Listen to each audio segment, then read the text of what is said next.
De volta aqui com o Gazeta Entrevista, está conosco o presidente da OAB Acre, Dr. Marcos Vinícius Jardim Rodrigues. Vamos falar um pouco da agenda de atividade da OAB esse ano.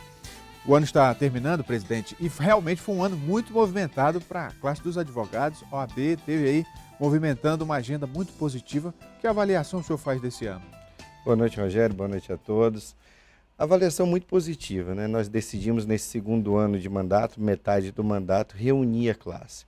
Classe muito sofrida, com muitos desafios, muitas situações no âmbito estadual e no âmbito nacional também. Então resolvemos unir a classe. Então, nós fizemos as chamadas conferências, que são grandes simpósios, grandes encontros. Então fizemos a conferência estadual da advocacia, conferência da mulher, conferência dos jovens, conferência em Cruzeiro do Sul, na subseccional do Vale do Juruá, ou seja, discutindo as demandas da advocacia, as demandas da classe, as demandas da sociedade. Acho que foi um ano muito positivo, talvez um dos mais intensos da última década. Na sua opinião, qual é o maior desafio para o advogado hoje? Hoje, no aspecto corporativo, o inchaço do mercado. Nós somos mais de 1 milhão de advogados inscritos em todo o sistema da OAB e não existe demanda de trabalho para tudo isso. Então, há uma precarização do trabalho, há um desmerecimento de honorários. Então, a gente vê realmente, como eu falei, uma classe muito sofrida. Os jovens advogados lutam muito por um espaço, realmente, principalmente no estado do Acre, um estado pobre, em que a demanda é menor ainda. É notório essa luta árdua diária do advogado por um espaço. Mas aqui no Acre, aqui eu creio que tem uma quantidade um pouco menor do que em outras capitais. Isso é perceptível? Não, é perceptível pelo número. São cerca de 5 mil advogados inscritos, mais ou menos a metade são advogados ativos, mas como eu falei, são muitos advogados para pouco trabalho. Você, como eu falei, o mercado demonstra isso, frequenta os juizados especiais, a Justiça do Trabalho tem o conhecimento disso, vê realmente que a sociedade, a classe luta muito por parcos honorários, mais de 90% da classe luta muito para pagar as contas do mês. E ainda tem questões relativas à reputação da própria classe, né? Episódios que acontecem com um profissional e às vezes acabam manchando a classe como um todo. E a OAB tem sido muito rigorosa na apuração desses casos. Como é que o senhor avalia esse aspecto? Maus profissionais existem em qualquer grupo, em qualquer classe, isso é uma situação da sociedade. No caso da advocacia, nós temos um Tribunal de Ética e Disciplina, que hoje é conduzido pelo Dr. Gerberson, que tem uma atuação bastante altiva, bastante intensa em separar o joio do trigo. Então nós temos várias situações, não somente, infelizmente, não são essas que ganham os noticiários, mas muitas outras situações de relação de advogado com cliente, de advogado com advogado, que é regulada pelo Tribunal de Ética e Disciplina, que tenta conciliar, mas acima de tudo, tenta evitar que esses tipos de condutas manchem a classe. Tivemos algumas situações, como eu falei, que ganharam um cenário até nacional, e a OAB atuou de forma muito incisiva, rápida e automática, tentando evitar que esse tipo de situação ganhasse um corpo maior ainda. O último caso, presidente, que chamou a atenção, tem poucas semanas, de um rapaz que deu algumas declarações em vídeo, dizendo que pertencia a uma facção criminosa e tal. E esse caso a OAB tem acompanhado muito de perto. Quais são as informações atuais? Olha, Rogério, eu tenho conhecimento desse rapaz. É um rapaz que parece necessitar muito mais de um auxílio médico do que uma questão comportamental. Como eu falei, acompanhei, ele tem advogado constituído, a gente tem tratado isso com muito zelo.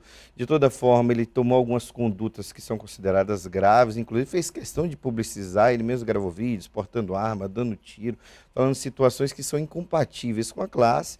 Teve uma reprimenda, hoje está detido para averiguação realmente do que é isso, se é verdade ou não o que ele tem alegado, se é realmente uma situação, como eu falei, de um desvio psicológico. O advogado dele pediu, fez questão de publicizar isso também, um incidente de insanidade, mas de toda forma, o que foi caracterizado? Que esse rapaz, pelo menos momentaneamente, não tem condições de exercer a profissão. Então, como eu falei, a OAB, através de um despacho monocrático, de uma situação que foi analisado, todos os vídeos, determinei que fosse suspenso provisoriamente a carteira dele, foi homologado pela unanimidade do Conselho Pleno durante 90 dias, até que se estabeleça realmente qual a situação desse rapaz. Eu tenho acompanhado muito de perto, falei que é uma situação que eu tenho muita dó, de uma família muito humilde, era aquela pessoa que depois de tanto investimento dos pais poderia ter a chance de mudar a vida da família. Infelizmente, muitos jovens incorreram nesse tipo de conduta, mas, a despeito de tudo, qual era o primeiro passo? Resguardar a classe e respaldar, inclusive, a própria integridade daquele profissional, e, com o passar do tempo, a gente analisa que medida tem que ser tomada de forma mais efetiva. Presidente, a OAB Nacional, e no Acre não é diferente, tem se posicionado de maneira muito incisiva em relação a vários temas, né, de interesse público. E aqui no Acre nós temos uma situação muito evidente que é a violência, né? A falta de segurança, etc. E os advogados, pelo menos os advogados criminalistas, lidam diretamente com isso. Como é que a OAB vê essa situação no Acre? Qual a posição da OAB perante esse cenário? Eu tenho sido muito crítico a respeito da questão da segurança pública. Infelizmente, o cidadão acreano está refém da criminalidade. Em redes sociais você tem oportunidade de presenciar isso todos os dias. São depoimentos de pessoas que estão sendo assaltadas nas suas residências, no carro. Hoje vi uma saindo do banco com dinheiro que era para pagar os funcionários. E você vê notoriamente que o poder público não tem conseguido garantir a necessária segurança ao cidadão. Logicamente, é uma situação complexa. Nós moramos num estado que tem essa particularidade, inclusive geográfica, de fazer fronteira com os dois países, os maiores produtores de cocaína do planeta. Nós temos que ter, sim, uma inteligência integrada entre poder público estadual, municipal, federal, sociedade civil. Temos que discutir o sistema carcerário brasileiro, principalmente no estado do Acre também. Nós temos números calamitosos e já está comprovado que quanto mais prende não significa mais segurança. Do contrário, você tem hoje um ambiente público tomado pela criminalidade e lá de dentro tem saído das ordens para a criminalidade aqui fora. Ou seja, tem que haver uma discussão, mas uma discussão fiel, saber o que está acontecendo, que investimentos estão sendo realmente destinados à polícia, como é que nós estamos na nossa polícia militar, nossa polícia civil, de armamento, de segurança, de salários, de toda a estrutura, equipamentos, para que a gente realmente tenha primeiro um diagnóstico. A partir desse diagnóstico, saber que atitude tomar. Mas hoje nós não temos. Se escuta muito a respeito de que a polícia prende muito, se escuta muito a respeito de uma atuação ostensiva, mas a realidade é que nós hoje estamos inseguros. Então esse modo, essa política utilizada hoje é insuficiente. Claramente insuficiente. Então a OAB tem se prestado a esse papel não só de criticar, mas também de se disponibilizar, mediar um debate. Eu acho que não só no estado do Acre, mas no Brasil, precisamos efetivamente de uma política. Guardadas as proporções, nós temos o estado do Acre, temos Rio de Janeiro, temos São Paulo, tudo, o país inteiro está entregue exatamente pela falta de uma política unificada de segurança pública e não seria diferente no estado do Acre. E a gente cai, evidentemente, na questão política partidária, né, que é o que decide muita coisa. E aí, o ano que vem tem eleições, quer dizer, os debates já começam a se tornarem mais presentes no dia a dia da população. A OAB tem acompanhado isso? Como é que vocês vão... Na questão política partidária, cabe à OAB, logicamente, lutar pela lisura, Sim, lutar pelo equilíbrio de forças, que o abuso de poder político e econômico seja evitado, ou seja, tentar garantir o máximo possível que eleições sejam democráticas. Logicamente, não me imagino e não imagino que entre os pré-candidatos a pauta da segurança pública, da saúde, da educação não seja como uma das prioritárias. O cidadão acreano, o cidadão brasileiro, o eleitor, tem que se sentir responsável pelo seu voto. Não basta só, não dá mais para entender aquela questão de que o brasileiro não tem memória eleitoral. A gente tem que se sentir responsável, por exemplo, por todas as notícias de corrupção que a gente vê nos jornais todos os dias. Petrolão, Mensalão, Lava Jato, e o brasileiro parece que não se sente responsável, mas foi ele que votou, foi ele que colocou esses agentes públicos que estão lá dilapidando o patrimônio brasileiro. Então, do mesmo modo também no estado do Acre, o cidadão, o eleitor acreano tem que se sentir responsável pelas mazelas que estão ocorrendo. Fomos nós os responsáveis pelos nossos representantes públicos. Então a gente tem que se sentir responsável, tem que exigir esse debate e tem que, acima de tudo, exigir compromisso com o que foi prometido nas campanhas eleitorais. A OAB, em outras eleições, até se aproximou mais do processo, né? Fez debates com os candidatos, né? Uma espécie de compromisso. Sim. A OAB vai repetir isso na eleição do ano que vem? Sim, como eu falei, a instituição não vai se furtar a esse papel de garantir lisura, de garantir transparência, de abrir o palco para debate, sempre deixamos à disposição dos partidos e dos pré-candidatos e candidatos questão de debate, de comparecer à instituição, de falar para a classe, de falar para a sociedade. O papel da instituição é esse, fomentar o máximo possível o debate democrático, que não seria diferente agora em 2018. Presidente, quero falar um pouco das conquistas da OAB no seu mandato. Eu tive o prazer de conhecer o clube, a sede social da OAB, uma estrutura muito boa, por sinal. E isso vai na linha do seu mandato até o final do ano que vem? Quais são as metas para o próximo ano? Olha, nós temos um grande orgulho desse nosso mandato, estamos no segundo ano de mandato, que foi fomentar a maior participação do advogado na vida institucional da OAB. Nós trouxemos o legado do ex-presidente do saudoso Florindo Poeste de estruturação, realmente de criação de uma marca, de uma instituição muito forte, mas precisávamos alargar esse tipo de conceito e isso só se fazia através da prestação de serviço.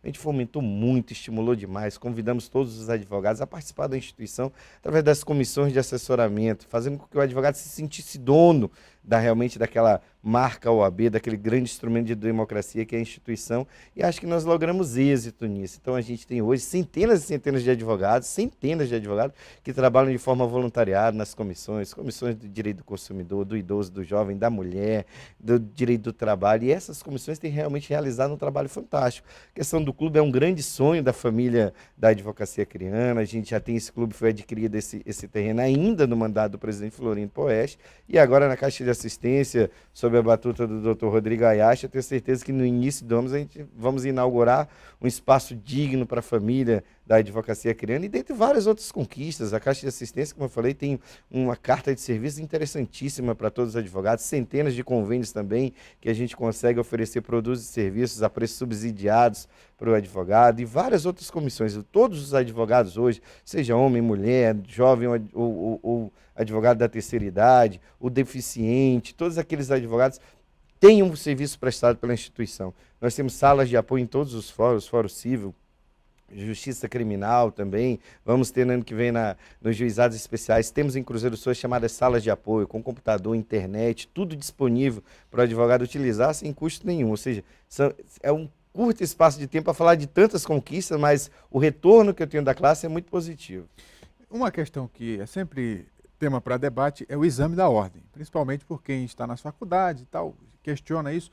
Como é que a OAB Nacional está tratando disso? Olha, a gente fala que o exame da ordem é um mal necessário. O exame da ordem é hoje um laboratório uníssono, ou seja, um termômetro basilado no país inteiro que analisa a questão da qualidade do ensino jurídico brasileiro. O exame de ordem tem demonstrado já nos últimos 6, 7 anos de exame unificado que nós precisamos muito mais do ensino jurídico brasileiro. O ensino jurídico brasileiro ele é ineficiente, ele não prepara o profissional para o mercado de trabalho, ele não prepara para a prática, ele não prepara para a gestão de carreira e isso tudo se reflete nos próprios números. Você vê que não é um exame desclassificatório, ele tem um índice de corte mínimo que é pequeno, 50% na primeira fase e 60% na segunda, e mesmo assim os índices de aprovação são muito baixos, ou seja, demonstra que o ensino jurídico é ruim, precisa melhorar, precisa ter um novo marco regulatório, precisa se modernizar, precisa ter ciência, a faculdade brasileira, ciência do que o mercado hoje tem exigido, os novos costumes, o direito empresarial, o direito trabalhista, essa reforma trabalhista que teve recentemente, o direito de família, que mudou muito, a questão do gênero, e as faculdades, infelizmente, não têm esse apego à realidade. Então, o profissional sai muito despreparado. Você vê realmente muito profissional com um mínimo de técnica, muitos ainda precisam muito para aprender a escrever, para aprender a melhor falar. Mesmo aqueles que passam, enfrentam muitas dificuldades, tanto que a Comissão do Jovem Advogado faz curso prático, né, inicial, faz curso de oratória, tenta amainar essas dificuldades de início de carreira. Mas um profissional que trabalha com direitos de tão magnitude, o advogado defende a liberdade, defende a dignidade, defende o patrimônio, defende a vida, ele tem que ter um mínimo de técnica. Você não pode usar o cidadão como cobaia, o direito do cidadão como cobaia. Então o profissional tem que ter aquele mínimo exigível para lidar com direitos de tal monta. E a quantidade de faculdades, presidente? Absurdo, absurdo. Nós temos uma visão também muito crítica à política do Ministério da Educação e Cultura, de realmente criar faculdades a granel, sem compromisso com qualidade, faculdades de fim de semana, faculdade via satélite, faculdade de 3 horas diárias, ou seja, vendem ilusões, vendem sonhos que nunca vão se concretizar. Cobram caro, aquele estudante luta, pega o diploma e nunca passa no exame de ordem. Acaba justificando a existência do exame. Né? Como eu falei, não são raras as pessoas que trabalham, são subprofissionais, não têm o exame de ordem, ficam em repartições, ficam em fóruns, ficam trabalhando para escritório sem ter carteira e subvalorizam a sua remuneração. Por quê? Por causa dessas faculdades. Vende-se a ilusão de ser formado, de ter um diploma, mas nunca vai conseguir exercer, não vai passar no exame de ordem, não vai passar nunca num concurso público, ou seja, não vai conseguir realizar de jeito nenhum aquela ascensão de carreira, aquela ascensão de vida que todo jovem tem quando ingressa na faculdade. Essa questão da subvalorização do trabalho, isso acontece também com advogados que têm a carteira, que passaram no exame, a questão de não cumprir os honorários. Como é que a OAB trata isso? Nós temos, e inclusive ficamos 1 ano e meio debatendo a nova tabela de honorários da OAB. Na última sessão nós conseguimos terminar esse trabalho de revisão de honorários mínimos, de novos procedimentos em várias searas de atuação do direito, e é uma tabela que tem um compromisso ético. Aquele profissional que exerce honorários, que exige os chamados honorários aviltantes, que não se valoriza, não valoriza o tempo de vida que despendeu estudando, não valoriza o estudo que teve, a dedicação ao exame de ordem, principalmente não valoriza a própria profissão. Ele, toda vez que há essa denúncia, como eu falei, responde por um processo ético disciplinar e fatalmente será punido. Muito bem, conversei aqui com o presidente da OAB Acre, Dr. Marcos Vinícius Rodrigues. Obrigado, presidente. Rogério, eu mais uma vez agradeço a atenção do programa Gazeta Entrevista. E assim a gente vai terminando o Gazeta Entrevista, agradecendo a sua audiência no oferecimento de Verágua, nossa parceira aqui, água mineral produzida no Acre com padrão de qualidade. Escolha Verágua. Forte abraço a todos, até amanhã.